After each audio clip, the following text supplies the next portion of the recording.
Hello students, welcome back to my YouTube channel. Students, today we are going to discuss standard hydrogen electrode. सबसे पहले students मैं आपको बताऊंगा कि standard hydrogen electrode हम क्यों डिस्कशन करने वाले हैं. ठीक है, तो स्टूडेंट्स हमने अभी तक 2 लेक्चर कंप्लीट किए हैं. सबसे फर्स्ट वाला जो लेक्चर था उसमें हमने देखा था गैल्वेनिक सेल. ठीक है, जहां हमने देखे थे oxidation half cell and reduction half cell के बारे में थोड़ा बहुत डिस्कशन किया था. उसके बाद हम लेक्चर नंबर 2 में आए. लेक्चर नंबर 2 में हमने क्या देखा? इलेक्ट्रोड पोटेंशियल देखा था. मैंने आपको बताया इलेक्ट्रोड पोटेंशियल का मतलब क्या होगा. मतलब कि हमें अगर गैल्वेनिक सेल का इलेक्ट्रोड पोटेंशियल ढूंढना है तो हमारा जो ऑक्सीडेशन हाफ सेल है उसका इलेक्ट्रोड पोटेंशियल और रिडक्शन जो हाफ सेल है उस दोनों ही सेल के इलेक्ट्रोड पोटेंशियल के डिफरेंस को हम क्या कहने वाले हैं, तो पूरे सेल का इलेक्ट्रोड पोटेंशियल हम कहने वाले हैं. यहाँ तक हमने डिस्कशन किया था. पर स्टूडेंट्स हमें ये तो पता चल गया कि जो सेल का इलेक्ट्रोड पोटेंशियल है वो हमें ऑक्सीडेशन हाफ सेल का electrode potential and reduction half cell के इलेक्ट्रोड पोटेंशियल के डिफरेंस से मिलेगा. लेकिन हमारा जो ऑक्सीडेशन हाफ सेल था, रिडक्शन हाफ सेल था, उसका इलेक्ट्रोड पोटेंशियल कैसे मिलने वाला है वो हम आज डिस्कशन करने वाले हैं. सबसे आप पहले देख लो कि मैंने अभी क्या बताया. कर मान लो हमारे पास कुछ इस तरीके का गैल्वेनिक सेल हमने देखा था. ये मैंने लिया था Zn का रॉड लिया था, ये मैंने लिया था कॉपर का रॉड, जिसको यहाँ पे मेटालिक वायर से यहाँ पे मैंने जोड़ दिया था, वोल्टमीटर जोड़ा था और दोनों ही रॉड को मैंने मेटालिक वायर से कनेक्ट किया हुआ था. यहाँ पे हमने इलेक्ट्रोलाइट लिया था. अगर ये Zn का रॉड है तो यहाँ पे होगा ZnSO4 और यहाँ पे अगर कॉपर है, ये अगर कॉपर का रॉड है तो यहाँ पे था हमारे पास CuSO4. ठीक है, मैं क्या बता रहा हूँ कि हमें अगर इस पूरे सेल का इलेक्ट्रोड पोटेंशियल चाहिए तो मैंने बताया था ई सेल इक्वल होता है ई कैथोड माइनस ई एनोड. इसका क्या मतलब हो जाता है कि यहाँ पे कैथोड जो था ये था और ये हमारा एनोड था. तो इस कैथोड का इलेक्ट्रोड पोटेंशियल और एनोड के इलेक्ट्रोड पोटेंशियल का हम डिफरेंस निकालने वाले हैं. तो हमें क्या मिल रहा था? यहाँ पे ई सेल मिल रहा था. ठीक है, तो ये तो मुझे पता चल गया है सेल का तो कुछ इस तरीके से निकाल सकते हैं. पर मुझे ये पता नहीं चला कि ये कैथोड का इलेक्ट्रोड पोटेंशियल हमने कैसे निकाला, ये एनोड का इलेक्ट्रोड पोटेंशियल कैसे निकाला. मतलब कि सिर्फ जो ये यहाँ पे ये पोर्शन था उसको हमने ऑक्सीडेशन हाफ सेल बोला और यहाँ पे था उसको हमने रिडक्शन हाफ सेल बोला था. तो इस ऑक्सीडेशन हाफ सेल का हमने इलेक्ट्रोड पोटेंशियल कैसे निकाला और रिडक्शन पोटेंशियल का यहाँ पे जो ये रिडक्शन हाफ सेल है उसका इलेक्ट्रोड पोटेंशियल हमने कैसे निकाला वो हम आज इस लेक्चर में बात करने वाले हैं. सबसे पहले मैं बता दूं किसी भी इंडिविजुअल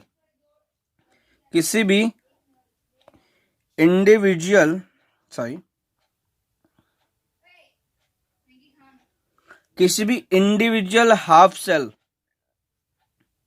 जो होता है उसका इलेक्ट्रोड पोटेंशियल जो है वो हम नहीं निकाल सकते. किसी भी इंडिविजुअल हाफ सेल का इलेक्ट्रोड पोटेंशियल जो होता है वो क्या नहीं कर सकते, हम निकाल नहीं सकते.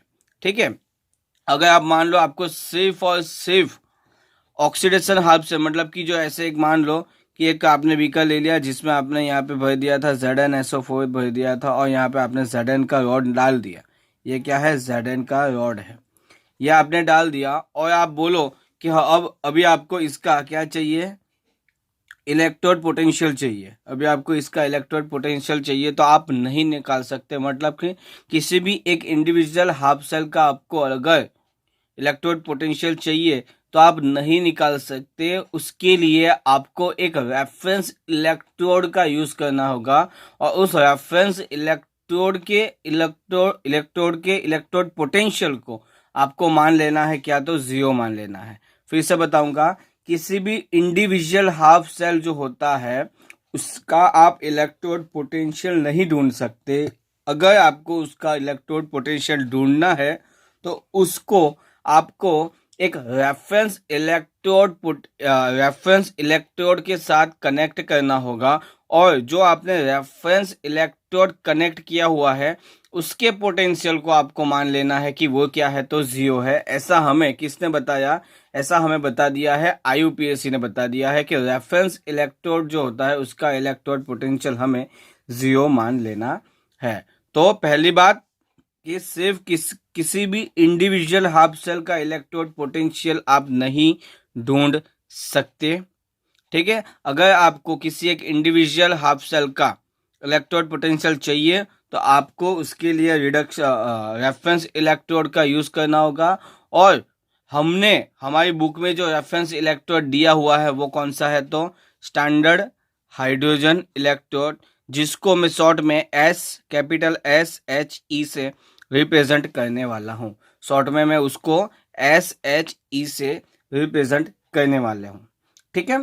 पूरे लेक्चर में मैं आपको सबसे पहले SHE के बारे में थोड़ा बहुत बताऊंगा, बाद में वो कैसे ड्रॉ किया जाता है, मतलब कि उसका जो कंस्ट्रक्शन होता है वो मैं बताने वाला हूँ। उसके बाद उसका यूज क्या होता है वो बताऊंगा, और लास्ट में उसकी हेल्प से, स्टैंडर्ड हाइड्रोजन इलेक्ट्रोड की हेल्प से हम जिंक और कॉपर दोनों के क्या निकालने वाले हैं, electrode potential, standard electrode potential हम निकालने वाले हैं। और जो हमने स्टैंडर्ड इलेक्ट्रोड पोटेंशियल निकाले उसकी हेल्प से हमारा जो डैनियल सेल था, उस डैनियल सेल का हम क्या निकालने वाले हैं, तो cell electrode potential of cell हम निकालने वाले हैं, ठीक है। तो चलो सबसे पहले हम देखते हैं SHE मतलब स्टैंडर्ड हाइड्रोजन इलेक्ट्रोड, ठीक है। तो जैसे हमने गैल्वेनिक सेल में देखा था कि वहां पे Zn का रॉड था, मतलब कि एक सॉलिड फॉर्म था, वो वहां से एक्वियस फॉर्म में आ रहा था, इसीलिए हम कुछ इस तरीके से Zn सॉलिड और यहाँ पे Zn+2 में जा रहा था तब एक्वियस लिख रहे थे। तो वहां पे कुछ सॉलिड और एक्वियस के बीच में कुछ हाफ सेल की कुछ बात हो रही थी, और यहाँ पे हम हाइड्रोजन यूज करने वाले हैं, मतलब कि H2 गैस यूज करने वाले हैं। वो H2 गैस का ऑक्सीडेशन और रिडक्शन होके वो कुछ आयंस में कन्वर्ट होने वाला है, इसीलिए HSE सेल को हम गैस आयन हाफ सेल भी हम कहते हैं। क्या कहते हैं? गैस आयन हाफ सेल भी हम उसे कहते हैं। सेकंड पॉइंट, हमारा जो स्टैंडर्ड हाइड्रोजन इलेक्ट्रोड है उसको हम has a reference electrode use करने वाले हैं। ऐसा हमें किसने बता दिया?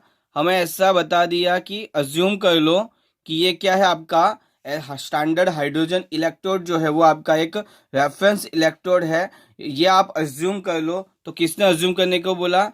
ये हमें IUPAC ने अज्यूम करने को बोला कि जो SHE है, स्टैंडर्ड हाइड्रोजन इलेक्ट्रोड जो है वो आपका रेफरेंस इलेक्ट्रोड है, ऐसा अज्यूम कर लो। किसने बोला? तो IUPAC ने, मतलब कि reference electrode assume by IUPAC, मतलब आपने IUPAC ने बता दिया कि भाई आज से जो हमारा स्टैंडर्ड हाइड्रोजन इलेक्ट्रोड है वो है एक क्या, तो रेफरेंस इलेक्ट्रोड है, ठीक है। थर्ड पॉइंट है, जो हमारा HSC होता है वो इलेक्ट्रोड, मतलब कि उसका ऑक्सीडेशन और रिडक्शन दोनों ही हो सकता है। तो हम ये भी कह सकते हैं कि जो SHE होता है, मतलब कि it can act has both anode half cell as well as cathode half cell. क्योंकि जो हमारा स्टैंडर्ड हाइड्रोजन इलेक्ट्रोड है उसका हम ऑक्सीडेशन भी कर सकते हैं और उसका हम रिडक्शन भी कर सकते हैं, इसकी वजह से उसको हम एनोड हाफ सेल भी कह सकते हैं और कैथोड हाफ सेल भी कह सकते हैं, या ऐसा भी समझ लो ऑक्सीडेशन हाफ सेल भी कह सकते हैं और रिडक्शन हाफ सेल भी हम कह सकते हैं, ठीक है। तो वन बाय वन हम देखेंगे कि अगर स्टैंडर्ड हाइड्रोजन इलेक्ट्रोड को मैं अगर एनोड हाफ सेल लेता हूं तो हम कैसे लिख सकते हैं, ठीक है। तो मान लो कि हमारा ये फर्स्ट केस है जिसमें मैंने HSE को एनोड हाफ सेल मैंने लिया हुआ है। यहाँ पे एनोड आया, मतलब कि जो हमारा स्टैंडर्ड हाइड्रोजन इलेक्ट्रोड है उसका क्या होने वाला है, ऑक्सीडेशन होगा। उसका क्या होगा, तो ऑक्सीडेशन होगा। क्या होगा, ऑक्सीडेशन होने वाला है। मतलब कि यहाँ पे जो H2 गैस है वो किस में कन्वर्ट होने वाली है, तो वो कन्वर्ट हो जाएगी H+ आयन में, और यहाँ पे ये इलेक्ट्रॉन लूज कर जाएगा। अब हमें क्या रिएक्शन को बैलेंस करना है, तो यहाँ पे 2 से हम मल्टीप्लाई करने वाले हैं। ठीक है। अगर मुझे इस रिएक्शन को, मतलब कि जब स्टैंडर्ड हाइड्रोजन इलेक्ट्रोड एनोड के जैसे बिहेव कर, मतलब कि एनोड हाफ सेल के जैसे बिहेव करता है, तब मुझे उसका, मतलब कि उसके सेल का रिप्रेजेंटेशन करना है, तो कैसे कर सकते हैं वो देखते हैं। Cell representation. तो क्योंकि हमने हमारा जो ये स्टैंडर्ड हाइड्रोजन इलेक्ट्रोड है उसमें हमने प्लेटिनम का यूज किया होता है, इसलिए हम यहाँ पे पहले लगते हैं प्लेटिनम, और यहाँ पे H2 गैस से H+ में कन्वर्ट हो गया, तो यहाँ पे ये H2, ठीक है, यहाँ पे क्या लिख लिया, ये H2, और यहाँ पे कुछ ना कुछ क्या आने वाला है, प्रेशर आने वाला है। यहाँ पे हम कुछ ना कुछ क्या लिखेंगे, प्रेशर लिखेंगे, क्योंकि गैस की बात हुई है तो हम क्या लिखते हैं, प्रेशर लिखते हैं। ठीक है। और यहाँ पे H+ में कन्वर्ट हो गया, क्या हो गया, H+ में कन्वर्ट हो गया है, तो यहाँ पे कुछ हम ऐसे कॉन्सेंट्रेशन यहाँ पे लिखना है। C से हमारा मतलब है कॉन्सेंट्रेशन, और M से हमारा मतलब है, C का मतलब है कंसंट्रेशन, और M का मतलब है मोलर। ठीक है, जो भी कंसंट्रेशन होगी वो मोलर में होने वाली है। ठीक है। और यहाँ पे हमारे पास जो हाइड्रोजन है वो एक है, इसलिए यहाँ पे हम 1/2 H2 लिखने वाले हैं। ठीक है, क्या लिखने वाले हैं, तो 1/2 H2 लिखने वाले हैं। एक और चीज, क्योंकि यहाँ पे स्टैंडर्ड कंडीशन थी, इसलिए हम इस तरीके से भी लिख सकते हैं कि प्लेटिनम 1/2, और प्रेशर स्टैंडर्ड कंडीशन के लिए मैंने प्रेशर इसके आगे के लेक्चर में बताया था 1 बार होता है, और आयन की कंसंट्रेशन जो होती है वो 1 मोलर होती है। क्या होती है, 1 मोलर होती है। तो जब standard hydrogen electrode anode half cell के जैसे बिहेव करेगा, मतलब कि उसका ऑक्सीडेशन होगा, तब सेल का रिप्रेजेंटेशन कुछ इस तरीके से होगा कि गैस कन्वर्ट होते हैं आयंस में, गैस कन्वर्ट होते हैं आयंस में, H2 गैस कन्वर्ट हो गया H+ आयंस में। ठीक है, मेरे ख्याल से अब तक आपको पता चल गया होगा कि स्टैंडर्ड हाइड्रोजन इलेक्ट्रोड जो होता है वो एक गैस आयन हाफ सेल होता है, उसको हम रेफरेंस इलेक्ट्रोड कहते हैं, ऐसा हमें IUPAC ने बता दिया। ये क्योंकि स्टैंडर्ड हाइड्रोजन इलेक्ट्रोड जो होता है दोनों का, मतलब कि उसका ऑक्सीडेशन भी हो सकता है और रिडक्शन भी हो सकता है, इसीलिए उसको एनोड हाफ सेल और कैथोड हाफ सेल भी हम कहते हैं। उसको हम ऑक्सीडेशन हाफ सेल भी कह सकते हैं और रिडक्शन हाफ सेल से भी लिख सकते हैं। उसके बाद में हमने देखा कि अगर हाइड्रोजन जो, मतलब हमारा स्टैंडर्ड हाइड्रोजन इलेक्ट्रोड है वो एनोड हाफ सेल के जैसे बिहेव करता है, मतलब कि वो एनोड होगा और उसके ऊपर क्या होगा, ऑक्सीडेशन होने वाला है, मतलब कि H2 गैस का क्या होगा, ऑक्सीडेशन, तो वो इलेक्ट्रॉन लूज करके H+ में कन्वर्ट होगा। इस टाइम हमें अगर उस स्टैंडर्ड हाइड्रोजन इलेक्ट्रोड को रिप्रेजेंटेशन करना है तो हम क्या लिखेंगे, क्योंकि स्टैंडर्ड हाइड्रोजन इलेक्ट्रोड में प्लेटिनम यूज होता है, तो हमने यहाँ पे प्लेटिनम लिखा है 1/2 H2। यहाँ पे प्रेशर स्टैंडर्ड कंडीशन है तो 1 बार, और H+ और उसके बाजू में उसकी क्या होती है, तो कंसंट्रेशन होती है। H+ हमारा आयन, तो उसकी कंडीशन स्टैंडर्ड कंडीशन में 1 मोलर उसकी क्या होगी, तो कंसंट्रेशन होने वाली है। ठीक है। अब हम बात करेंगे कि जब हमारा स्टैंडर्ड हाइड्रोजन इलेक्ट्रोड एक्ट करेगा as a cathode half cell, मतलब क्या होगा कि कैथोड के जैसे, अगर कैथोड हाफ सेल के जैसे बिहेव करेगा तो क्या होने वाला है, उसका होने वाला है रिडक्शन, मतलब H+ इलेक्ट्रॉन गेन करके यहाँ पे कुछ H2 गैस में कन्वर्ट हो जाने वाला है। यहाँ पे 2H है, इसीलिए इसकी वजह से यहाँ पे 2, और यहाँ पे ये 2, और यहाँ पे कुछ इस तरीके से हम, सॉरी ये यहाँ पे नहीं आएगा, यहाँ पे H2 गैस। ठीक है, ये कुछ हमें देखने को मिलता है, यहाँ पे ये कुछ हमें देखने को मिलेगा। ठीक है।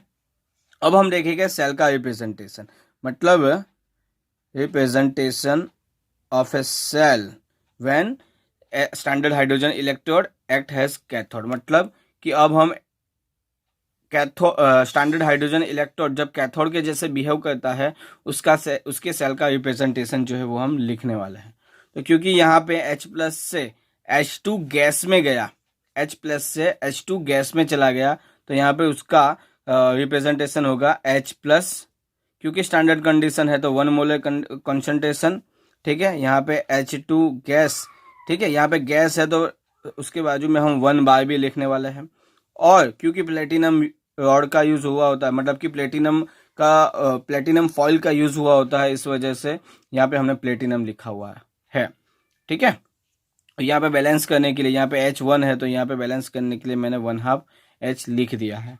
ठीक है, तो कुछ इस तरीके से हम रिप्रेजेंटेशन करने वाला है स्टैंडर्ड हाइड्रोजन इलेक्ट्रोड का। किसका? तो स्टैंडर्ड हाइड्रोजन इलेक्ट्रोड का। ठीक है, था उसके बाद हमारे पास ये 4th पॉइंट है। अभी तक हमने 3 पॉइंट डिस्कशन कर दिए, जिसमें से फर्स्ट था गैस आयन हाफ शेल होता है। ठीक है, दूसरा वो रेफरेंस इलेक्ट्रोड के तौर पे यूज होता है। थर्ड कि उसका ऑक्सीडेशन भी हो सकता है और रिडक्शन भी हो सकता है, इसकी वजह से standard hydrogen electrode anode half cell और कैथोड हाफ शेल के जैसे बिहेव कर सकते हैं।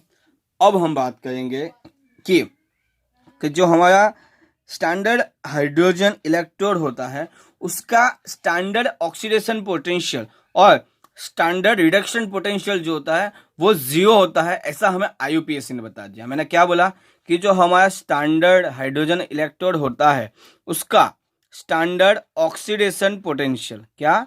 स्टैंडर्ड ऑक्सीडेशन पोटेंशियल और standard reduction potential, standard reduction potential जो होता है वो क्या होता है? तो 0 होता है। क्या होता है? 0 होता है। ऐसा किसने बताया? तो ऐसा बता दिया IUPAC ने। IUPAC ने क्या बताया कि स्टैंडर्ड हाइड्रोजन इलेक्ट्रोड जो है उसका अगर आपको स्टैंडर्ड ऑक्सीडेशन पोटेंशियल निकालना है, स्टैंडर्ड रिडक्शन पोटेंशियल चाहिए, तो आपको उसको 0 मान लेना है, ऐसा IUPAC ने बता दिया। तो अगर हमें ये चाहिए E0 किसी भी इक्वेशन में, किसी भी न्यूमेरिकल में हमें ढूंढने के लिए ये चाहिए होता है, तो ये होता है कि ये क्या है? रिडक्शन पोटेंशियल है, स्टैंडर्ड रिडक्शन पोटेंशियल है तो वो 0 होता है। और ये क्या है? ऑक्सीडेशन पोटेंशियल है, वो भी क्या होता है? 0 होता है। ये क्या होता है? तो 0 होता है। ऐसा किसने बता दिया? ऐसा हमें बता दिया है IUPAC ने। किसने बताया? तो IUPAC ने हमें ऐसा कुछ बता दिया है। ठीक है, चलो अब हम बात करेंगे construction of standard hydrogen electrode. Standard hydrogen electrode का हम क्या निकालने वाले हैं? तो मतलब कि उसका कंस्ट्रक्शन, मतलब कि उसकी अरेंजमेंट कैसी होती है उसके बारे में डिस्कशन करने वाले हैं। तो सबसे पहले तो आप मान लो आपके पास एक बीकर होता है स्टैंडर्ड हाइड्रोजन इलेक्ट्रोड में, जिसके अंदर हमने एक एसिडिक सोल्यूशन भरा हुआ होता है। क्या भरा हुआ होता है? तो एसिडिक सोल्यूशन। इसमें क्या होता है? एसिडिक सोल्यूशन होता है। मान लो कि आपको यहाँ पे स्टैंडर्ड कंडीशन में चाहिए, मतलब कि हमें स्टैंडर्ड हाइड्रोजन इलेक्ट्रोड चाहिए, तो कंडीशन भी स्टैंडर्ड होगी, इसलिए हमने यहाँ पे 1 मोलर HCl ले लिया है। क्या ले लिया है? तो 1 मोलर HCl हमने ले लिया है। ठीक है, उसके बाद हमारे पास इस तरीके से एक प्लेटिनम का क्या होता है? वायर होता है। क्या होता है? प्लेटिनम का वायर होता है। और प्लेटिनम के वायर की इस साइड हमारे पास प्लेटिनम क्या होती है? फॉइल होती है। क्या होती है? हमारे पास प्लेटिनम फॉइल होती है। और इस प्लेटिनम फॉइल जो होती है वो प्लेटिनम के छोटे छोटे पार्टिकल से क्या होती है? कवर्ड होती है। मतलब हमारी बुक में कुछ इस तरीके से लिखा हुआ होता है कि platinum foil coated with finally divided platinum, इसको हम प्लेटिनम ब्लैक भी कहते हैं। प्लेटिनम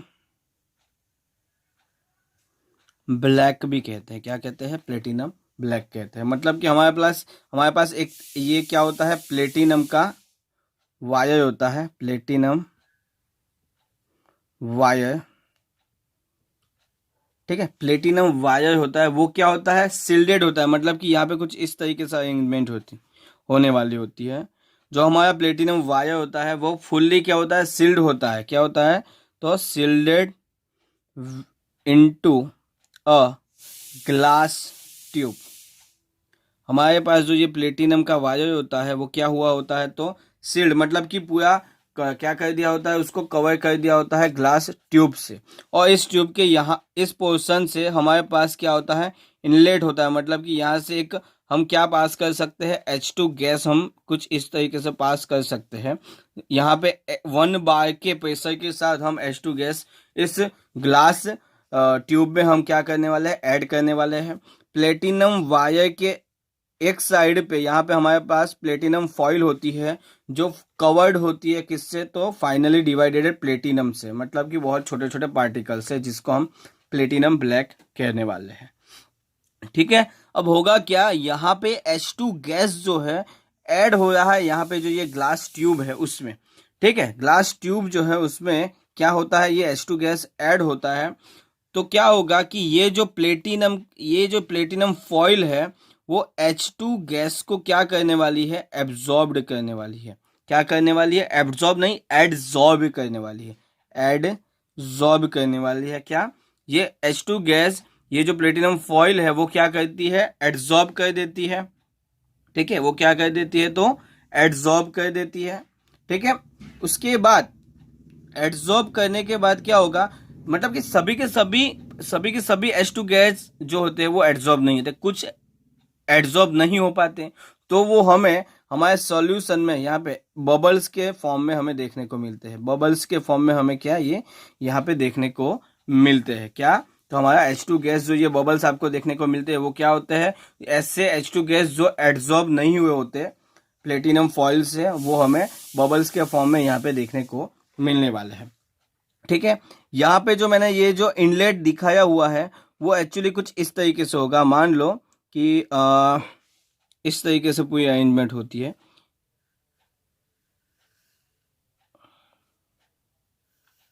ठीक है, ये अरेंजमेंट होती है।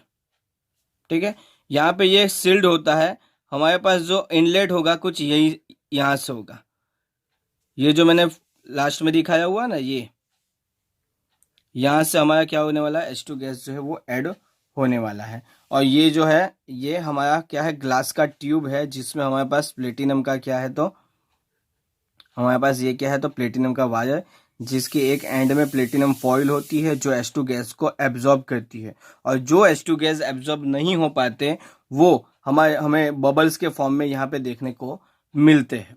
ठीक है, और मैंने जैसे बताया था कि जो स्टैंडर्ड हाइड्रोजन इलेक्ट्रोड होता है उसका ऑक्सीडेशन भी होता है और रिडक्शन भी होता है। वो कहाँ पे होता है, तो यहाँ पे प्लेटिनम फॉइल पे।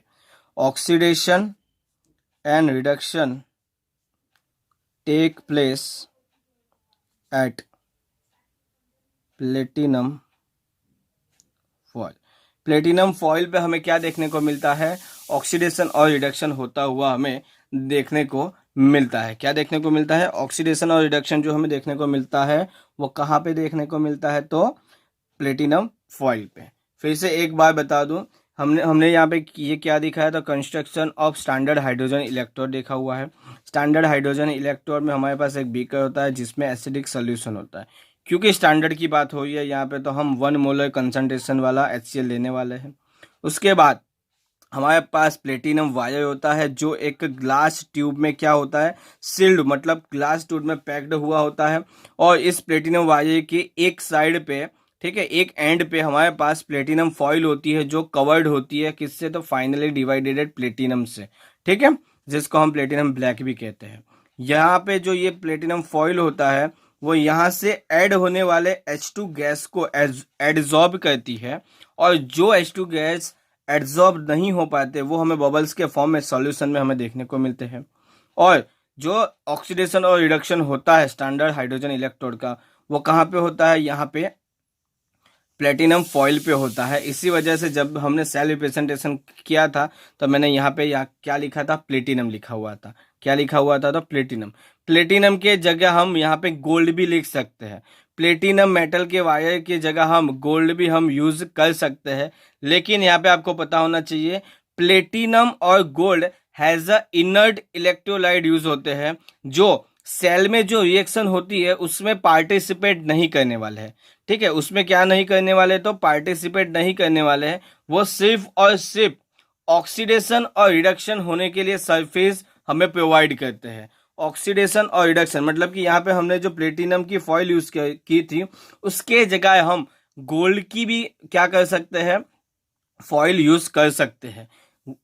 प्लेटिनम एंड गोल्ड क्या नहीं कर सकते, सेल की जो रिएक्शन होती है उसमें पार्टिसिपेट नहीं करने वाले। वो सिर्फ हमें सरफेस प्रोवाइड करेगी, इस तरीके से सरफेस प्रोवाइड करेगी जिसपे ऑक्सीडेशन और रिडक्शन हम कर सकें, या कुछ इस तरीके से हमें क्या हमारा क्या हो सके, इलेक्ट्रॉन कंडक्ट हो सके, एक जगह से दूसरी जगह पे हमारा इलेक्ट्रॉन क्या कर सके, तो जा सके। इसके लिए हमें क्या कर सकते हैं, हेल्प कर सकते हैं। वो रिएक्शन में पार्टिसिपेट नहीं करते, इसकी वजह से हम उसको क्या कहते हैं, इनर्ट इलेक्ट्रोलाइट। हम उसे क्या कहते हैं, तो इनर्ट इलेक्ट्रोलाइट हम उसे कहते हैं। ठीक है, चलो अब हम बात करेंगे कि उसका यूज क्या कहाँ पे होता है। स्टैंडर्ड हाइड्रोजन इलेक्ट्रोड का use, standard hydrogen electrode used to determine standard electrode potential of various half cell various electrode. ठीक है, तो इलेक्ट्रोड के स्टैंडर्ड इलेक्ट्रोड पोटेंशियल हमें चाहिए। किसी भी इलेक्ट्रोड का स्टैंडर्ड इलेक्ट्रोड पोटेंशियल हमें चाहिए तो हम स्टैंडर्ड हाइड्रोजन इलेक्ट्रोड का यूज करने वाले हैं। ठीक है, मैं अभी आपको Zn और कॉपर दोनों ही, Zn का मतलब हमने जब Zn का रॉड लिया होता है, और या कॉपर का रॉड, मतलब कि Zn का हमने जैसे Zn को इलेक्ट्रोड के तौर पे यूज किया होता है, या कॉपर को इलेक्ट्रोड के तौर पे यूज किया होता है, तब हम उसका स्टैंडर्ड इलेक्ट्रोड पोटेंशियल कैसे फाइंड करते हैं वो मैं अभी आपको दिखाऊंगा। ठीक है, और उसके बाद हम डैनियल सेल का, पूरे सेल का स्टैंडर्ड इलेक्ट्रोड पोटेंशियल हम ढूंढने वाले हैं। ठीक है, तो सबसे पहले मान लो अरेंजमेंट कैसी होती है। फर्स्ट केस है, ठीक है, हम क्या ढूंढने वाले हैं, तो determination of standard electrode potential of Zn+2 से Zn, मतलब कि Zn का हम क्या ढूंढने वाला है, स्टैंडर्ड इलेक्ट्रोड पोटेंशियल। ठीक है, तो यहाँ पे अरेंजमेंट हमें कुछ इस तरीके से करनी होती है। दो बीकर, एक बीकर में एसिडिक क्या होता है, एसिडिक सोल्यूशन होता है। मान लो यहाँ पे हमने 1 मोलर HCl लिया हुआ होता है। ठीक है, उसके बाद कुछ इस तरीके से हमारे पास पूरा, ये हमारा स्टैंडर्ड हाइड्रोजन इलेक्ट्रोड हम अरेंजमेंट करने वाले हैं। ये हमारी प्लेटिनम फॉइल, ये हमारा प्लेटिनम वायर। प्लेटिनम वायर को हमने ग्लास ट्यूब में क्या किया हुआ है, सील्ड किया हुआ होता है। ठीक है, उसके बाद H2 गैस को यहाँ से हम क्या करते हैं, H2 गैस को ऐड करते हैं 1 बार प्रेशर के साथ, क्योंकि स्टैंडर्ड कंडीशन है। और यहाँ पे ये जो प्लेटिनम का वायर होता है उसको यहाँ पे हमने वोल्ट मीटर से क्या किया होता है, कनेक्ट किया होता है। और उस वोल्ट मीटर को हमने दूसरे सेल में, हमारा जो दूसरा हाफ सेल है वहाँ पे हमने जो Zn लिया होता है, Zn का हमने क्या लिया होता है, रॉड लिया होता है, उसके साथ कनेक्ट करते हैं। यहाँ पे हमने इलेक्ट्रोलाइट के तौर पे हमने क्या लिया होता है, तो ZnSO4 हैज़ अ इलेक्ट्रोलाइट हमने लिया होता है, जिसकी कंसंट्रेशन हमने 1 मोलर ली है, क्योंकि स्टैंडर्ड कंडीशन हमें लेनी है, क्योंकि हम स्टैंडर्ड इलेक्ट्रोड पोटेंशियल ढूंढने वाले हैं। ठीक है, प्रैक्टिकली क्या देखा गया कि ऐसी अरेंजमेंट करने के बाद यहाँ पे वोल्ट मीटर में, ठीक है, वोल्ट मीटर में हमें क्या देखने को मिला है, ई सेल की वैल्यू, मतलब कि हमने जो ये सेल की अरेंजमेंट की है उसका इलेक्ट्रोड पोटेंशियल देखने को मिला। क्योंकि स्टैंडर्ड कंडीशन है तो जो भी हमें इलेक्ट्रोड पोटेंशियल दिखेगा उसको हम सेल का स्टैंडर्ड इलेक्ट्रोड पोटेंशियल कहने वाले हैं। तो ये हमें क्या मिल गया है, ई सेल मिल गया। ये जो हमने सेल दिखाया है उसका स्टैंडर्ड क्या मिल गया है, रिडक्शन पोटेंशियल हमें मिला, स्टैंडर्ड इलेक्ट्रोड पोटेंशियल हमें मिला है। प्रैक्टिकली क्या दिखाया गया है कि ये जो मिला है वो -0.76 होता है, -0.76 होता है। क्या होता है, -0.76 होता है। ठीक है, और हमें पता है कि हमारे पास जो स्टैंडर्ड हाइड्रोजन इलेक्ट्रोड होता है उसका अगर हमें ई सेल लेना है, मतलब कि यहाँ कुछ इस तरीके से लेना है, H+ से H2 गैस में हमें लेना है, तो वो होगा 0। ठीक है, स्टैंडर्ड हाइड्रोजन इलेक्ट्रोड का इलेक्ट्रोड पोटेंशियल हमें क्या लेना होता है, तो 0 लेना होता है, वो हमें पता है। ठीक है, अब अगर मुझे इस सेल का रिप्रेजेंटेशन करना है, मतलब कि ये जो मैंने सेल ड्रॉ किया होता है उसका रिप्रेजेंटेशन करना है, तो सिंपल सी बात है, सेल रिप्रेजेंटेशन ये होता है वो एनोड के तौर पे बिहेव करता है, और ये जो होता है वो कैथोड के तौर पे बिहेव करता है। एनोड पे हमें पता है ऑक्सीडेशन होता है, और यहाँ पे होता है रिडक्शन। तो ये हो गया हमारा ऑक्सीडेशन हाफ सेल, ये हो गया हमारा रिडक्शन हाफ सेल हो गया। ठीक है, तो हमें पता है ऑक्सीडेशन हाफ सेल, और उसको हम क्या सॉल्ट ब्रिज से रिप्रेजेंट करने वाले हैं। और बीच में क्या होता है इसके लेफ्ट, मतलब कि सॉल्ट ब्रिज जो होता है उसके left hand side oxidation half cell और right hand side reduction half cell होता है। ठीक है, तो ऑक्सीडेशन हाफ सेल हमें मतलब कि यहाँ पे ये लिखना है। ठीक है, यहाँ पे क्या हो रहा है तो ऑक्सीडेशन होने वाला है। तो ऑक्सीडेशन में जो मैंने इसके पहले बताया था कि जब standard hydrogen electrode has a anode, मतलब कि एनोड मतलब कि यहाँ पे अगर एनोड हाफ सेल के जैसे बिहेव करेगा तब सेल का रिप्रेजेंट जो मैंने बताया था वैसे हम लिखने वाले हैं। तो यहाँ पे ऑक्सीडेशन हाफ सेल हो जाएगा प्लेटिनम, क्योंकि ऑक्सीडेशन होने वाला है मतलब कि H2 गैस से H+ में कन्वर्ट होने वाला है।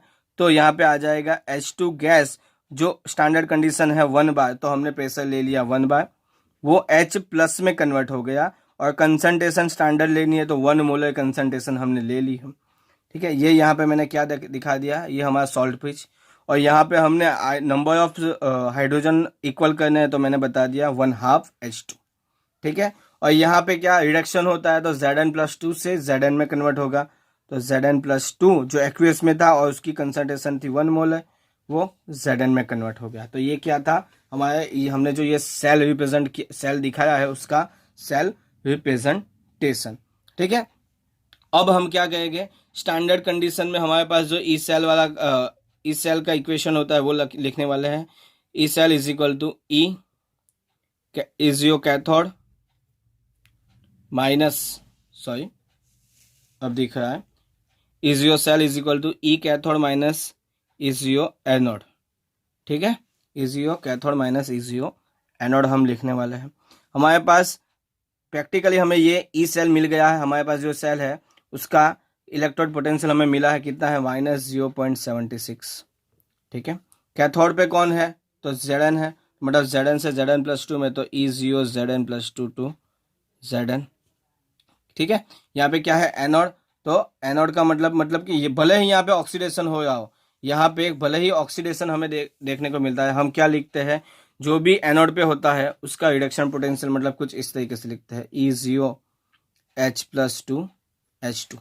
ठीक है, ये 0 होता है वो हमें किसने बताया, IUPAC ने हमें बता दिया। तो यहाँ पे अभी हमारे पास Zn+2 का, ठीक है, Zn+2 का स्टैंडर्ड इलेक्ट्रोड पोटेंशियल हमें मिल गया। Zn+2 का हमें ये क्या मिल गया, स्टैंडर्ड इलेक्ट्रोड पोटेंशियल मिल गया है। ठीक है, ये समझ आ गया। ये हमने जो देखा था वो पूरे सेल का था। ठीक है, उसके बाद हमने क्या बोला कि जो IUPAC ने बताया था कि स्टैंडर्ड हाइड्रोजन इलेक्ट्रोड का इलेक्ट्रोड पोटेंशियल रिडक्शन हो या ऑक्सीडेशन पोटेंशियल हो, हमें उसको 0 लेना है। तो हमने 0 ले लिया, तो हमें Zn का क्या मिल गया, स्टैंडर्ड। ये 0 क्या रिप्रेजेंट करता है कि ये स्टैंडर्ड इलेक्ट्रोड पोटेंशियल है Zn का, कितना मिला है -0.76। ठीक है, -0.76। ठीक है, ठीक है। अब हम बात करने वाले हैं, इसी तरीके से हम डिटरमाइन करने वाले हैं कॉपर के लिए। क्या, तो determination of standard electrode potential of Copper+2 to Copper+2 to copper, मतलब कि कॉपर का हम क्या ढूंढने वाला है, स्टैंडर्ड इलेक्ट्रोड पोटेंशियल। ठीक है, तो सिंपल सी बात है, हमने यहाँ पे लिया था कॉपर को। ठीक है, मैं यहाँ पे सीधे सीधे दिखा रहा हूँ आपको, यहाँ पे ऐसे पूरी क्या ड्रॉ करनी है, चलो मैं ड्रॉ करके ही दे देता हूँ। ये हमारे पास बीकर है, ये दूसरा बीकर है। यहाँ पे हमारे पास है एसिडिक मीडियम है, एसिडिक मीडियम 1 मोलर HCl। ठीक है, ये यहाँ पे क्या है हमारे पास, तो CuSO4 का 1 मोलर सॉल्यूशन होगा। यहाँ पे हमने कॉपर का रॉड को लिया हुआ होता है। ठीक है, जिसको हमने वोल्ट मीटर से कनेक्ट किया होता है, और वोल्ट मीटर को हमने हाइड्रोजन स्टैंडर्ड हाइड्रोजन इलेक्ट्रोड, मतलब कि स्टैंडर्ड हाइड्रोजन इलेक्ट्रोड से कन्वर्ट किया होता, कनेक्ट किया होता है। ठीक है, यहाँ पे ये जो प्लेटिनम का वायर है उसको, ये जो प्लेटिनम का वायर है उसको हमने ग्लास ट्यूब में क्या किया होता है, कवर कर दिया होता है, मतलब कि सील कर दिया होता है। और यहाँ पे कुछ इस तरीके से हमने H2 गैस को पास किया होता है 1 बार प्रेशर के साथ, ठीक है। और प्रैक्टिकली देखा है कुछ इस तरीके से कि सेल को हमने क्या किया, कनेक्ट कर दिया है, और यहाँ पे हमने वोल्ट मीटर रखा जहाँ हमें क्या मिला है, जो हमने सेल यूनिट जो ड्रॉ किया होता है उसका हमें क्या मिल गया। प्रैक्टिकली हम देखा कि हमें यहाँ पे उस पूरे सेल का इलेक्ट्रोड पोटेंशियल मिला जो है 0.34 वोल्ट, जो है 0.34 वोल्ट है। कितना है तो 0.34 वोल्ट है, ठीक है। और हमें पता है ये क्या है, हमारा स्टैंडर्ड हाइड्रोजन इलेक्ट्रोड है, तो उसका इलेक्ट्रोड पोटेंशियल हमें 0 लेना होता है। क्या लेना होता है, 0 लेना होता है। और अगर मुझे ये जो हमने सेल ड्रॉ किया है उसका रिप्रेजेंटेशन करना है तो कुछ इस तरीके से कर सकते हैं कि सेल रिप्रेजेंटेशन, क्योंकि ये एनोड तो पहले लिखने वाला हूँ, तो प्लेटिनम 1/2 H2 स्टैंडर्ड कंडीशन 1 बार, H+ concentration 1 molar, salt bridge, ठीक है। यहाँ पे कॉपर +2 से कॉपर में कन्वर्ट हुआ होता है, तो कॉपर +2 से कॉपर में कन्वर्ट हुआ होता है। तो ये क्या था, हमारे सेल का रिप्रेजेंटेशन था, ठीक है। अब हमारे पास क्या होता है, E cell, E0 cell is equal to E0 cathode minus E0 anode होता है, ठीक है। यहाँ पे ये जो था ये क्या था, एनोड, ये जो था वो क्या था, कैथोड, ठीक है। तो क्या हो जाएगा, क्या होने वाला है, तो E0 Cu+2 टू Cu, और यहाँ पे E0 H+ से H2 हम लिखने वाले हैं। ये क्या होता है, तो 0 होता है। हमने बोला था standard electrode potential, standard reduction potential ले लो या स्टैंडर्ड ऑक्सीडेशन पोटेंशियल ले लो, कितना होगा, वो 0 होने वाला है। यहाँ पे ये जो ई सेल था प्रैक्टिकल देखा गया है 0.34 होता है। तो हमारे पास यहाँ पे क्या मिल गया, कॉपर +2 का, मतलब कि कॉपर के इलेक्ट्रोड का हमें ये क्या मिल गया है, तो स्टैंडर्ड इलेक्ट्रोड पोटेंशियल हमें मिल गया। तो कुछ इस तरीके से बहुत सारे ऐसे होते हैं जिसका हमें क्या ढूंढना होता है, बहुत सारे इलेक्ट्रॉन्स होते हैं जिसका हमें क्या करना होता है, तो इलेक्ट्रोड पोटेंशियल ढूंढना होता है। ये मैंने जो हमारी बुक में दिए हुए हैं उसके बारे में थोड़ा बहुत डिस्कशन कर दिया, ठीक है। तो अब हमारे पास क्या हो गया कि स्टैंडर्ड कंडीशन में कॉपर एंड Zn दोनों का हमें क्या मिल गया, इलेक्ट्रोड पोटेंशियल हमें मिल गया है। कॉपर एंड Zn दोनों का हमें क्या मिल गया, इलेक्ट्रोड पोटेंशियल हमें मिल गया है। तो अगर हमें डैनियल सेल का इलेक्ट्रोड पोटेंशियल स्टैंडर्ड कंडीशन में चाहिए तो वो भी बहुत इजी तरीके से मिल सकता है। सबसे पहले मैं आपको डैनियल सेल की जो सेल रिएक्शन है वो लिख के बता दूं, याद करवा दूं। 2 लेक्चर पहले हमने देखा था। ये हमारा होता है डैनियल सेल जिसमें Zn, ठीक है, ये Zn सॉलिड कॉपर +2 जो एक्वियस फॉर्म में होता है, वो Zn का कन्वर्जन होता है Zn+2 में, ठीक है, +2 स्टेट में चला जाता है और यहाँ पर रिडक्शन होकर Cu+2 का वो सॉलिड फॉर्म में चला जाता है। ये था हमारा डैनियल सेल की सेल रिएक्शन थी। ये क्या थी, तो हमारी डैनियल सेल की सेल रिएक्शन। यहाँ पे Zn 0 से +2 में, मतलब कि वहाँ ये इसका ऑक्सीडेशन होता है, तो मैं उसकी ऑक्सीडेशन हाफ सेल की रिएक्शन लिखना चाहूँ तो Zn से वो Zn+2 कुछ इस तरीके से कन्वर्ट होता है, और Cu+2 से 0 में जाता है तो रिडक्शन हाफ सेल होता है, तो Cu+2 2 इलेक्ट्रॉन गेन करेगा और Cu में कन्वर्जन हो जाएगा। यहाँ पे जो ये मिला है उसका Zn+2 से Zn, ये हमने ढूंढा, ये हमने कितना ढूंढा था, तो ये हमें मिला था कहाँ पे गया, -0.76, क्या था, -0.76 था, ठीक है। यहाँ पे हमने क्या ढूंढा था, Zn का इलेक्ट्रोड पोटेंशियल स्टैंडर्ड कंडीशन में, तो ये था। और कॉपर का हमने कितना मिला है, Cu+2 से Cu में तो हमें वो मिला है 0.34 मिल गया। कितना मिल गया, तो 0.34 हमें मिल गया है। तो अब हमारे पास ये स्टैंडर्ड कंडीशन में हम इस तरीके से लिख सकते हैं कि E0 cell is equal to E0 cathode minus E0 anode, ठीक है। E0 कैथोड कितना कौन सा है, मतलब कि यहाँ पे कैथोड मतलब कि रिडक्शन हाफ सेल की बात हुई है, तो यहाँ पे E0 Cu+2 Cu, ठीक है। और ऑक्सीडेशन हाफ सेल मतलब E0 Zn+2 से Zn। यहाँ पे क्यों मैंने ऑक्सीडेशन हाफ सेल वाला एनोड में लिखा है, तो एनोड पे क्या होता है, ऑक्सीडेशन, और कैथोड पे रिडक्शन, इसलिए मैंने लिख दिया है, ठीक है। ये क्या था 0.34, ये माइनस, इस ये क्या था 0.76 माइनस माइनस हो गया प्लस 0.76, तो हमें मिल गया 1.1 वोल्ट। तो हमारे पास अब डैनियल सेल का क्या मिल गया, स्टैंडर्ड इलेक्ट्रोड पोटेंशियल, सेल का स्टैंडर्ड इलेक्ट्रोड पोटेंशियल मिल गया 1.1 क्या 1.1 वोल्ट। ठीक है, आई होप कि आपको समझ आ गया होगा कि कैसे स्टैंडर्ड हाइड्रोजन इलेक्ट्रोड पोटेंशियल का यूज करके हम किसी भी इलेक्ट्रोड का स्टैंडर्ड कंडीशन में इलेक्ट्रोड पोटेंशियल हम ढूंढ सकते हैं। ठीक है, स्टैंडर्ड हाइड्रोजन इलेक्ट्रोड को हम HSE से रिप्रेजेंट करते हैं, उसको हम गैस आयन हाफ सेल भी कहते हैं।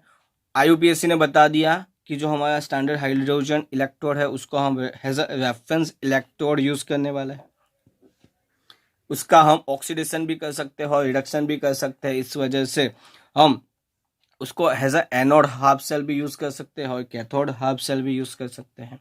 बस बाद में मैंने बताया था कि जब HSE एनोड हाफ सेल के जैसे बिहेव करता है उसका सेल रिप्रेजेंटेशन कैसे होता है वो बताया। उसके बाद कैथोड हाफ सेल के जैसे बिहेव करता है तो उसका सेल रिप्रेजेंटेशन कैसे करते हैं वो मैंने बता दिया। बाद में IUPAC ने बताया कि उसका रिडक्शन मतलब कि स्टैंडर्ड हाइड्रोजन इलेक्ट्रोड का आप स्टैंडर्ड ऑक्सीडेशन पोटेंशियल निकाल लो या रिडक्शन पोटेंशियल निकाल लो, वो क्या होता है, 0 होता है। उसके बाद हमने कंस्ट्रक्शन देखा था, कंस्ट्रक्शन में हमने देखा था कि प्लेटिनम वायर होता है जिसको हमने ग्लास ट्यूब में सील्ड किया होता है। प्लेटिनम वायर के एक एंड पे प्लेटिनम फॉइल होती है जो कोटेड होती है फाइनली डिवाइडेड प्लेटिनम से। ठीक है, उसको हम प्लेटिनम ब्लैक भी कहते हैं और वहाँ पे ही ऑक्सीडेशन और रिडक्शन होता है। प्लेटिनम के बदले हम गोल्ड का भी यूज कर सकते हैं, लेकिन दोनों ही प्लेटिनम और गोल्ड दोनों ही आपकी सेल रिएक्शन में पार्टिसिपेट नहीं करते, इसकी वजह से हम उसको क्या कहते हैं, इनर्ट इलेक्ट्रोड कहते हैं। ठीक है, प्लेटिनम एंड गोल्ड हमें सिर्फ सरफेस प्रोवाइड करते हैं ऑक्सीडेशन और रिडक्शन के लिए और हमारे इलेक्ट्रॉन को क्या करने के लिए, कंडक्ट करने के लिए, मतलब कि एक जगह से दूसरी जगह पे लेके जाने के लिए। ठीक है, उसके बाद हमने एक और कवर किया होता है जिसमें हमने क्या बताया था, कुछ इस तरीके से एक होल होता है जिससे हम H2 गैस 1 बार प्रेशर के साथ क्या करते हैं, ऐड करते हैं। कि H2 गैस 1 बार प्रेशर के साथ हम क्या करते हैं, तो ऐड करते हैं। बाद में मैंने बताया था उसका यूज कि हम स्टैंडर्ड इलेक्ट्रोड पोटेंशियल, किसी भी इलेक्ट्रोड का स्टैंडर्ड इलेक्ट्रोड पोटेंशियल हमें ढूंढना है तो हम इसका यूज करने वाले हैं। बाद में हमने यहाँ पे ड्रॉ करके देखा था जहां हमने देखा कि वोल्ट मीटर में हमें पूरे सेल का क्या मिला है, तो इलेक्ट्रोड पोटेंशियल माइनस 0.76 मिला। ठीक है, और लास्ट में हमने इस सेल का सेल रिप्रेजेंटेशन देखा। उसी तरीके से यहाँ पे हमने कॉपर का, यहाँ पे जिंक का देखा था। और लास्ट में हमें क्या मिला कि हमारा जो डैनियल सेल है और उस डैनियल सेल का इलेक्ट्रोड पोटेंशियल स्टैंडर्ड कंडीशन में क्या होता है, तो 1.1 वोल्ट होता है। कितना होता है, 1.1 वोल्ट होता है। और स्टैंडर्ड कंडीशन में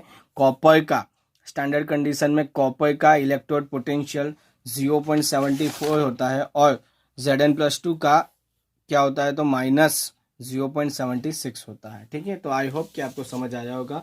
थैंक यू फॉर वॉचिंग।